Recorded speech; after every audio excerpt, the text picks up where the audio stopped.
Hello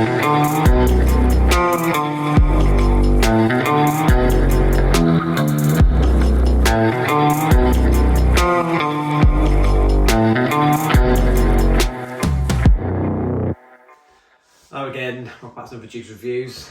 So I'm going to carry on what I said I was going to do. Go through all my Ardbeg and Laphroaig bottles. So we started the last video on the Laphroaig Warehouse one, the Cardias one. And today we're going for Ardbegs Committee jobby. This is the guaranteed 8-year-old for discussion bottle.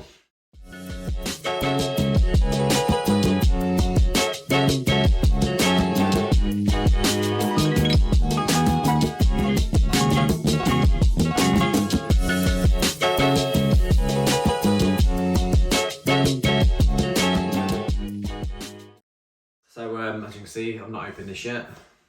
As always, like most of my bottles, not opened yet. Too many stored in the back burner. So yeah, I thought I'd give this one the go next. Yeah, so you can buy this off their website if you are a committee member. It's available all year round. I don't know if they're limited at all. As far as I'm aware, they're not.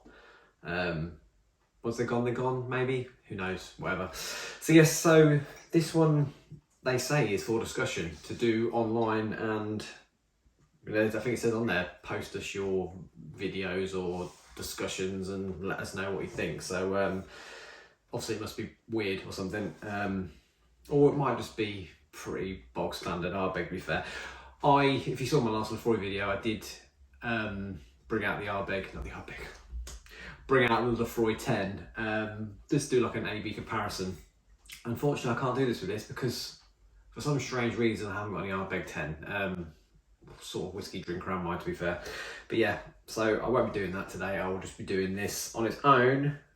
Once I stop scratching my moustache, it's really itchy. Now it's moved on to my nose. How bloody annoying. Anyway, so there is a lot of spiel on this. I'll put a little pip here so you can see what if you want to pause it and read what that says, that's up to you. I won't talk about it too long because the video might be too long. But if you're really interested, you can look at that and pause this, and then carry on watching afterwards. But anyway, let's get her open. He says. Well, I think I will start by saying, if we're going to be doing Ardbeg and Laphroaigs, I'm still torn which I prefer, but I will say I do prefer Ardbeg bottles.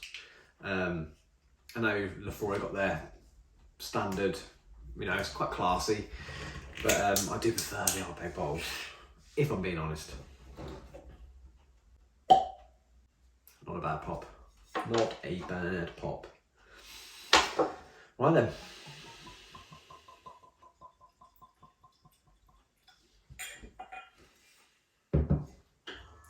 So yeah, non-chill filtered as always with the Ardbeg. What else do we have? So it's 50.8% volume. There's nothing else much to say on there really, apart from obviously what I put in that picture if you'd look at. So yeah.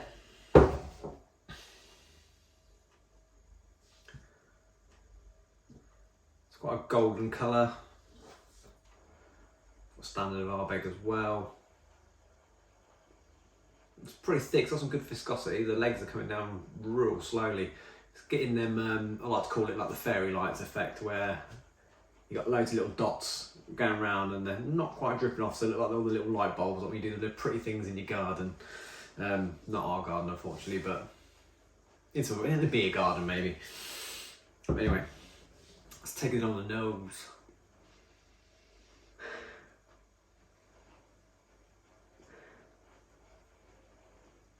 Yeah, for me, it's got that standard Ardbeg note.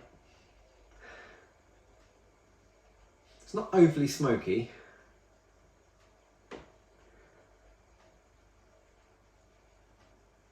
There's a bit of a punch there. It's got a bit of a like a floral potpourri note, I think. The iodin's quite low. It's not overly pungent in the Band-Aid, plastery, iodine medical kit notes. There's a slight underline of something sweet. maybe a butterscotch. But then just as you start to get it, that's what took me a second to get it, but as soon as you start to get it, you just get hit with nutmeg. The slight citrus zest there, not quite a lemon, what I say, more like lemon zest. It's a bit more tart. Getting them coppery metallic notes now. Now I'm getting a bit of that oak.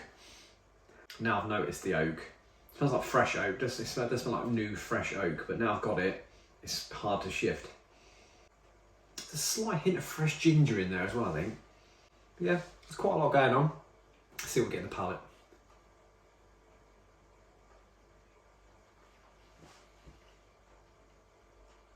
Cool. Very sharp.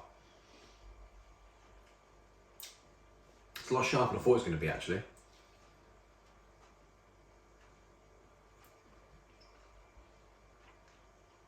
Yeah. It's really sharp. It's not quite as smoothed off as you get in a 10-year, which, you know, another couple of years. I mean, it says it's guaranteed 8 years old. So there might be some things in there that are a bit older than 8, but yes, it's not as smooth rounded off as the 10.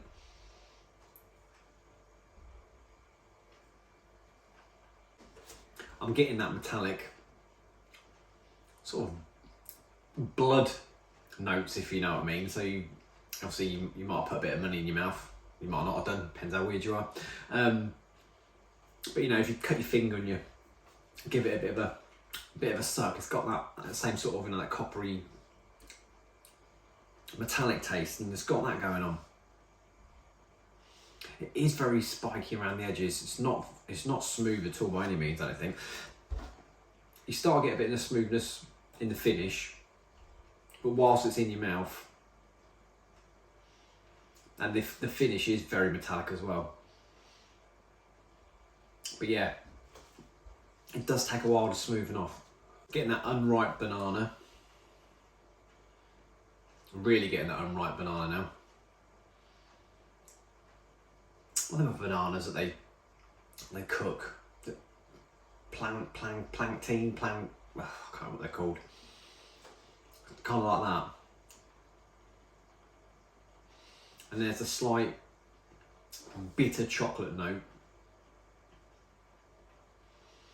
Yeah, definitely a slight bitter chocolate note.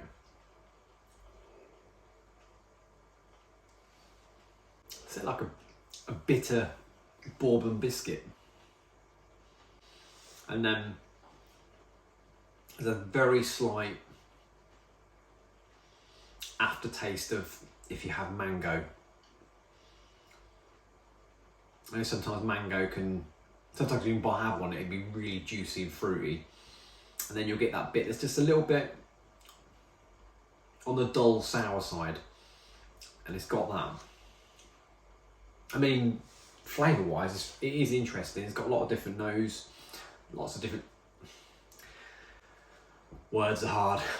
It's got a lot of different smells on the nose, and it's got a lot of different tastes as well. It's good because it's not got the standard Ardbeg 10 taste. You know, it is different, but I'm not sure if it's different in a good way. Yes, I'm getting a very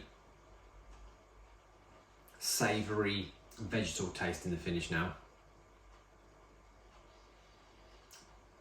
Vegetable, sort of dull fruit, a bit of fig as well. No, not fig, sorry, date. Like the aftertaste of a date. But yeah, there's definitely a lot going on in there. Can't argue with that.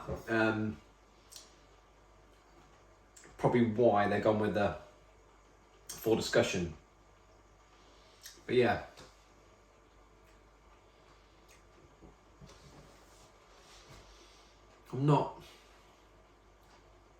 it's not as smoky as other Ardbegs I've had. I suppose there's a bit there in the finish, but it's very dull. just hovers around at the back like some of the other flavours I mentioned. They're not really prominent. They're just sort of a low, dulled down version in the back of your mouth on the finish. But it's definitely worth a try. If you're an Ardbeg fan or you want to try something a little bit different, it's definitely different. It's definitely got quite a lot of different notes in there, so it's worth a try. But I wouldn't say it's one that if I'm sitting down and fancying an Ardbeg, I'd be like, oh, I need to go and have a dram of that. That's delicious. I really need that tonight. But yeah, I'll pass it around to a few friends, see what they think. If they haven't got any and want to try some. But all in all, it was definitely interesting.